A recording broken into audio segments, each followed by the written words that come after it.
Assalamualaikum warahmatullahi wabarakatuh. Sobat Muslim yang dimuliakan oleh Allah, semoga Allah senantiasa melimpahkan rahmat dan ampunannya kepada kita semua. Amin. Ma'rifat hati terhadap Allah Azza wa Jalla. Terbuka mata hati memperlihatkan kepada kamu akan hampirnya Allah Azza wa Jalla. Penyaksian mata hati memperlihatkan kepada kamu akan ketiadaan kamu di samping wujud Allah Azza wa Jalla. Penyaksian hakiki mata hati memperlihatkan kepada kamu hanya Allah yang wujud. Tidak terlihat lagi ketiadaan kamu dan wujud kamu. Apabila hati sudah menjadi bersih, maka hati akan menyinarkan cahayanya. Cahaya hati ini dinamakan nur kalbu. Ia akan menerangi akal, lalu akal dapat memikirkan dan merenungi tentang hal-hal ketuhanan yang menguasai alam dan juga dirinya sendiri. Renungan akal terhadap dirinya sendiri membuatnya menyadari akan perjalanan hal-hal ketuhanan yang menguasai dirinya. Kesadaran ini membuatnya merasakan dengan mendalam betapa hampirnya Allah Subhanahu wa Ta'ala dengannya.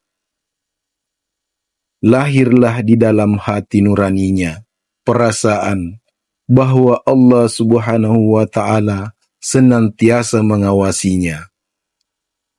Allah melihat segala gerak-geriknya, mendengar pertuturannya, dan mengetahui bisikan hatinya. Jadilah dia seorang mukmin yang cermat dan berwaspada. Di antara sifat yang dimiliki oleh orang yang sampai kepada martabat mukmin ialah cermat dalam pelaksanaan hukum Allah Azza wa Jalla. Hati tidak cenderung kepada harta, berasa cukup dengan apa yang ada, dan tidak sayang membantu orang lain dengan harta yang dimilikinya. Bertaubat dengan sebenarnya, yaitu taubat nasuha, dan tidak kembali lagi kepada kejahatan. Rohaninya cukup kuat untuk menanggung kesusahan dengan sabar dan bertawakal kepada Allah. Kehalusan kerohaniannya membuatnya merasa malu kepada Allah dan merendah diri kepadanya. Orang mukmin yang taat kepada Allah, kuat melakukan amal ibadah, akan meningkatlah kekuatan rohaninya. Dia akan kuat melakukan tajrid, yaitu menyerahkan urusan kehidupannya kepada Allah Subhanahu wa Ta'ala. Dan tidak lagi khawatir terhadap sesuatu yang menimpanya, walaupun bala yang besar. Dia tidak lagi meletakkan ketergantungan kepada sesama makhluk. Hatinya telah teguh dengan perasaan ridho terhadap apapun juga yang ditentukan Allah untuknya. Bala tidak lagi menggugat imannya, dan nikmat tidak lagi menggelincirkannya. Baginya, bala atau musibah dan nikmat adalah sama, yaitu takdir yang Allah Subhanahu wa Ta'ala tentukan untuknya. Apa yang Allah Subhanahu wa Ta'ala takdirkan, itulah yang paling baik. Orang yang seperti ini senantiasa di dalam penjagaan Allah, karena dia telah menyerahkan dirinya kepada Allah. Allah Subhanahu wa Ta'ala karuniakan kepadanya keupayaan untuk melihat dengan mata hati dan bertindak melalui petunjuk laduni. Tidak lagi melalui fikiran, kehendak diri sendiri, atau angan-angan. Pandangan mata hati kepada hal ketuhanan memberi kesan kepada hatinya. Dia mengalami suasana yang menyebabkan dia menafikan kewujudan dirinya dan diisbatkannya kepada wujud Allah Subhanahu wa Ta'ala. Suasana ini timbul akibat hakikat ketuhanan yang dialami oleh hati. Dia merasakan benar-benar akan keesaan Allah, bukan sekedar mempercayainya. Pengalaman tentang hakikat dikatakan memandang dengan mata hati. Mata hati melihat atau menyaksikan keesaan Allah Subhanahu wa Ta'ala, dan hati merasakan akan keadaan keesaan itu. Mata hati hanya melihat kepada wujud Allah Subhanahu wa Ta'ala, tidak lagi melihat kepada wujud dirinya. Orang yang di dalam suasana seperti ini telah berpisah dari sifat-sifat kemanusiaan. Dalam keadaan demikian, dia tidak lagi mengindahkan dan mempermasalahkan peraturan masyarakat. Dia hanya mementingkan soal hubungannya dengan Allah Subhanahu wa Ta'ala. Soal duniawi seperti makan, minum, pakaian, dan pergaulan tidak lagi mendapat perhatiannya.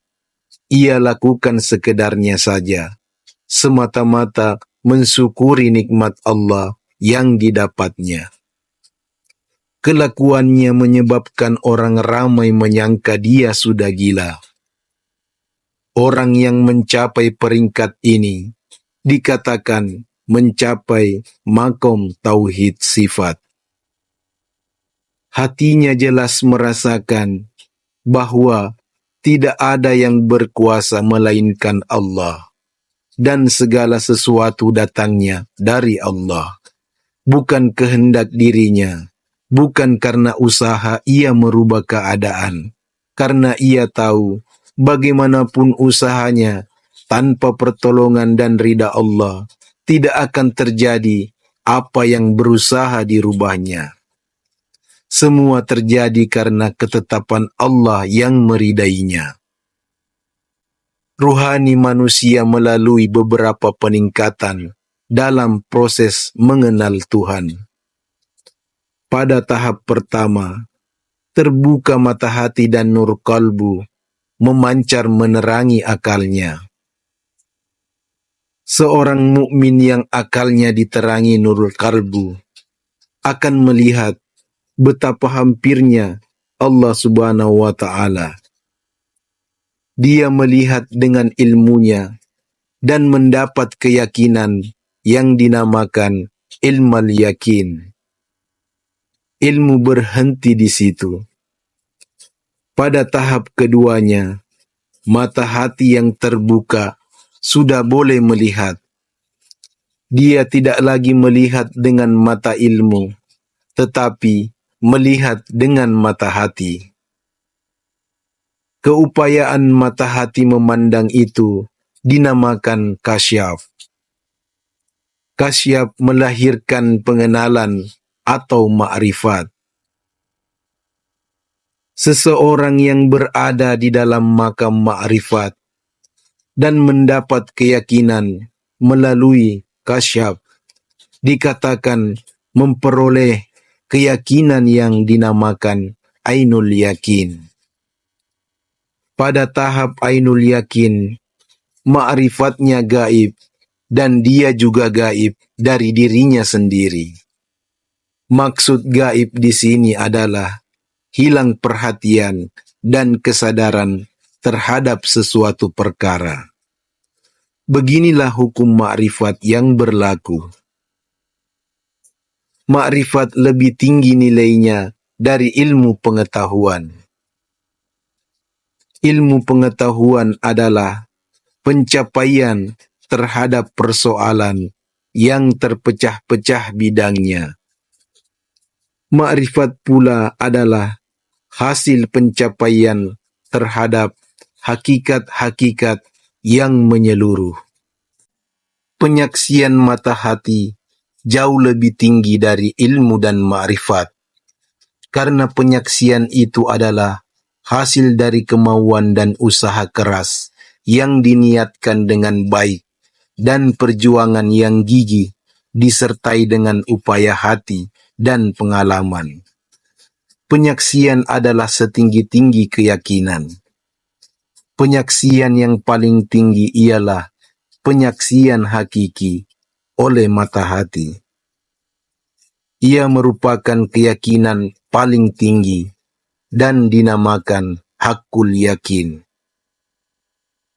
Pada tahap penyaksian hakiki mata hati tidak lagi melihat kepada ketiadaan dirinya atau kewujudan dirinya, tetapi Allah Subhanahu wa Ta'ala dilihat dalam segala sesuatu, segala kejadian, dalam diam-diam dan dalam tutur kata, dalam ucapan dan dalam segala tindakan perbuatan keseharian.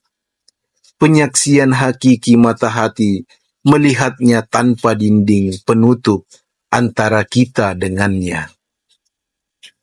Tiada lagi antara atau ruang antara kita dengan Allah Azza wa Jalla. Allah Azza wa Jalla berfirman, dan ia Allah tetap bersama-sama kamu di mana saja kamu berada. Allah tidak meninggalkanmu barang sedetik pun. Penyaksian yang hakiki ialah melihat Allah Subhanahu wa Ta'ala dalam segala sesuatu dan pada setiap waktu. Pandangannya terhadap makhluk tidak menutup pandangannya terhadap Allah Subhanahu wa Ta'ala. Inilah makom keteguhan yang dipenuhi oleh ketenangan serta kedamaian yang sejati dan tidak berubah-ubah, bernaung di bawah payung yang maha agung dan ketetapan yang teguh. Pada penyaksian yang hakiki, tiada lagi ucapan, tiada bahasa, tiada ibarat, tiada pendengaran dan ilmu, tiada makrifat, tiada pendengaran, tiada kesadaran, tiada hijab dan semuanya sudah tiada. Tabir hijab telah tersingkap, maka Allah dipandang tanpa ibarat, tanpa huruf, tanpa abjad. Allah Azza wa Jalla dipandang dengan mata keyakinan, bukan dengan mata zahir, atau mata ilmu, atau kasyaf. Yakin, semata-mata yakin, bahwa Allah yang dipandang sekalipun tidak ada sesuatu pengetahuan untuk diceritakan dan tidak ada sesuatu pengenalan untuk dipamerkan. Orang yang memperolehi hakul yakin berada dalam suasana hatinya kekal bersama Allah. Pada setiap waktu, setiap masa, ketika, setiap ruang dan setiap keadaan, ia kembali kepada kehidupan seperti manusia biasa, dengan suasana hati yang demikian, di mana mata hatinya senantiasa menyaksikan yang hakiki. Allah Subhanahu wa Ta'ala dilihat dalam dua perkara yang berlawanan dengan sekali pandang. Dia melihat Allah Subhanahu wa Ta'ala yang menghidupkan dan mematikan, yang menggerakkan dan mendiamkan. Tiada lagi perkaitannya dengan kewujudan atau ketidakwujudan dirinya. Hanyalah wujud Allah yang Esa. Allah Subhanahu wa Ta'ala meliputi segala sesuatu. Semoga bermanfaat dan memberi manfaat bagi kita semua. Wassalam.